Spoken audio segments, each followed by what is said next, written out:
ხაშურში მოქმედი ინტერნეტ მედია საშუალების წარმომადგენელი გივი ლიჩელი სოციალურ ქსელში ავრცელებს ცნობას, რომ მას ოჯახის წევრების ლიკვიდაციით ემუქრებიან. ლიჩელი ავრცელებს ასევე სატელეფონო საუბრის ჩანაწერს, რომლის ავთენტურობაც დადგენილი არ არის. გივი ლიჩელს ვთავთ ღია ეთერში საღამოშტობისად. გამარჯობათ. მოგესალმებით ბატონო გივი, პირდაპირ და მოკლედ რომ გითხრათ, ვინ და რატომ გემუქრებათ? ესე რომ ვთქვათ, ჩემი საქმიანობიდან გამომდინარე ეთყობა რაღაცა შევაწუხე ხალხი, ან რაღაც დისკომფორტში შევიყვანე, რამდენადაც მე ვფიქრობ.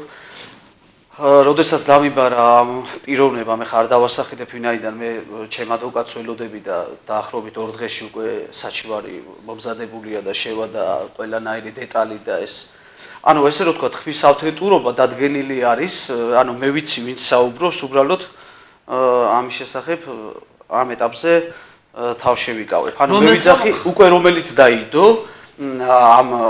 ამ ვიდეოს ვამბობ, რომელიც დაიდო, მე მივედი და იქ როდესაც დავინახე მე ამ მაღალჩინოსანის მანქანა ძალიან უწყინარ საუბარზე დამიბარეს თავიდან ვითომ და როდესაც ამ პიროვნების მანქანა დავინახე, მაშინ რეკორდერი ჩავთე და ესე რომ ვთქვათ, ჩავიწერეთ ეს მუქარა, რომელიც დაუშვათ მე ვფიქრობ, რომ განვითარებულ ქვეყანაში, ნორმალურ ქვეყანაში ისიც კი რაც დავდედა თუნდაც არ ყოფილიყო შვილზე მუქარა, არის რომ მე მემუქრებიან იქ მინიშნება, რომ პრობლემები შეგექმნება, ასე რომ შეიცავს ძალიან ბევრ დანაშაულის ნიშნებს და ამიტაც უნდა დაინტერესებული იყვნენ აქამდეც. ბატონო გივი, რომ დავაზუსტოთ, თქვენს რომელ საქმიანობას უკავშირებთ ამ მუქარას? იმიტომ რომ ჩვენ ვიცით, რომ თქვენ სხვადასხვა სფეროში მოღვაწ საქმიანობთ დღეის მდგომარეობით და რომელ საქმიანობაზეა საუბარი?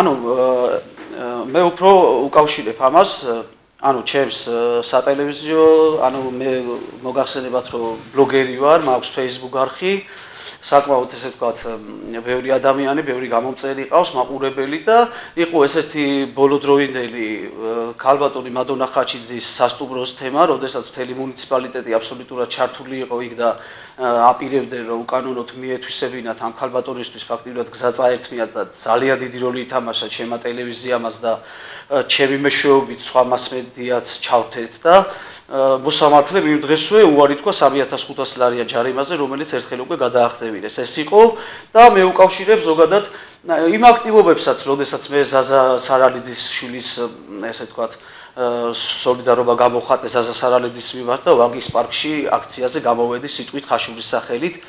ეს იყო კიდევ ერთ-ერთი გამაღიზიანებელი. გასაგები. ბატონო გივი, ჩანაწერი რომელიც თქვენ გაავრცელეთ, სავარაუდოდ არ არის ორიგინალი, რადგან მე პირადად დამრჩა წარმოდგენა იმისა, რომ საუბარი არის დამონტაჟებული. ამაზე რის თქმა შეგიძლიათ და საინტერესო ალბათ ისიც თქვენ ახსენეთ, რომ პიროვნება, რომელსაც ესაუბრებით და მე მის სახს და გვარს არ დავასახელებო, ჩვენ არ გთხოვთ ამ ადამიანის იდენტიფიცირებას, უბრალოდ გვაინტერესებს ვინ არის ეს ადამიანი, მაღალჩინოსანია, ადგილობრივ მუნიციპალიტეტშია და კი, ეს ადამიანი ადგილობრივ მუნიციპალიტეტის წარმომადგენელია და ასევე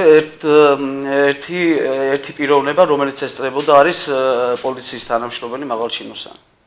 სხვათა შორის იმის ხმა არის მის. რაც შეეხება მონტაჟს, დამონტაჟებას, თქვენ დამონტაჟეთ ეს ვიდეო მასალა, რატომ? იმდენად ცნობილი ტემბრი აქ აპიროვნებას, რომ ყველა მიხვდებოდა და არ მინდოდა, რომ თვითონ როგორ თუ არ გინდოდათ, რატომ გაავრცელეთ ეს მასალა საერთოდ სოციალურ? ზოგადად მინდოდა, რომ ეს შინაარსი, რაზეც იყო საუბარი, გაეგოთ ხალხს, მაგრამ ვიდრე სასამართლო პროცესი დაიწყება, არ მინდა რომ თუმცა აპირებთ, რომ დაასახელოთ ეს პიროვნება ვიზით. რა თქმა უნდა, ვაპირებ უბრალოდ მე რას ვამბობ, იცით რომ ამ პიროვნებაზე არ მინდა რომ რაიმე რაღაცას ეწოლა განხორციელდეს და თქვას რომ იმის გამო განხორციელდა რომ აი ჩანაწერი ცოტა ადრე დაიდო.